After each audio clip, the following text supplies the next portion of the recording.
tindak pidana pengerusakan. Jadi kemarin itu saya bertemu dengan seorang pemuda di satu tempat yang dimana ia bertanya kepada saya, "Bang, apabila katakanlah saya melakukan pengerusakan terhadap benda milik orang lain, barang milik orang lain, maksudnya gini bang, bagaimana bang hukum yang mengaturnya bang? Berapa lamakah jika saya terbukti melakukan pengerusakan tersebut? Saya bisa dipidana berapa tahun bang?"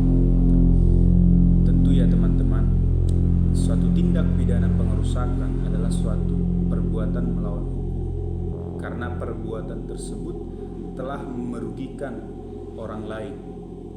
Walaupun kita melakukannya dengan tidak sengaja ataupun mau sengaja, tetapi telah timbul kerugian atas orang lain terhadap benda yang bergerak maupun yang tidak bergerak yang kita rusak. Jadi beda ya teman-teman, merusak dan menghancurkan. Kalau mengerusak itu artinya adalah barang yang bagus dirusak, tetapi untuk sementara waktu dan bisa diperbaiki. Apabila sudah diperbaiki, barang tersebut masih bisa dipergunakan. Itu kalau dirusak. Tetapi kalau barang tersebut dihancurkan, artinya adalah membinasakan atau merusakkan sekaligus sehingga tidak dapat dipakai kembali barang tersebut. Jadi itu perbedaannya.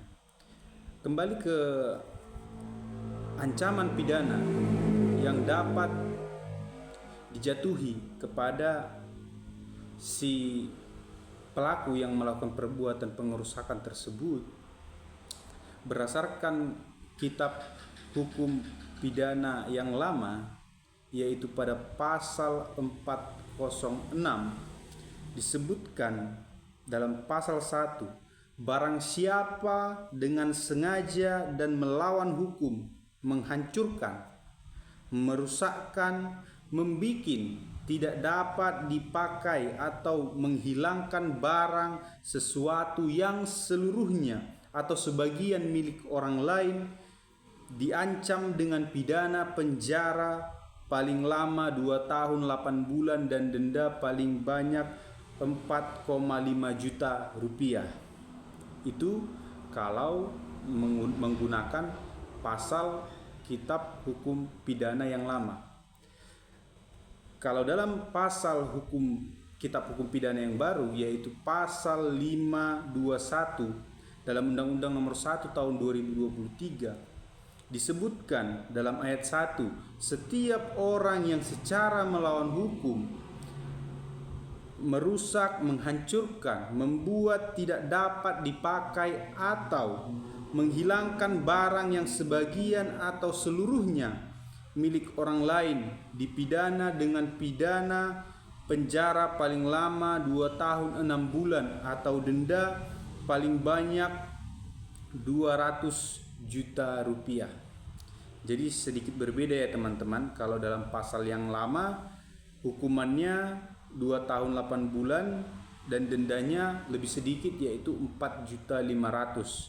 Sedangkan dalam kitab hukum pidana yang baru itu disebutkan di sini ancaman hukumannya 2 tahun 6 bulan dan denda paling banyak 200 juta. Jadi lebih banyak di pasal yang baru terhadap dendanya, sedangkan di pasal yang lama dendanya lebih sedikit tetapi hukumannya lebih sedikit di pasal yang 521. Jadi itu saja yang dapat saya sampaikan di kesempatan kali ini. Saya berharap kepada teman-teman untuk tetap menjaga perbuatannya, yaitu hindari untuk merusak barang milik yang bukan milik kita, atau bahkan yang milik kita jangan dirusak ya teman-teman, karena barang itu pastinya bernilai.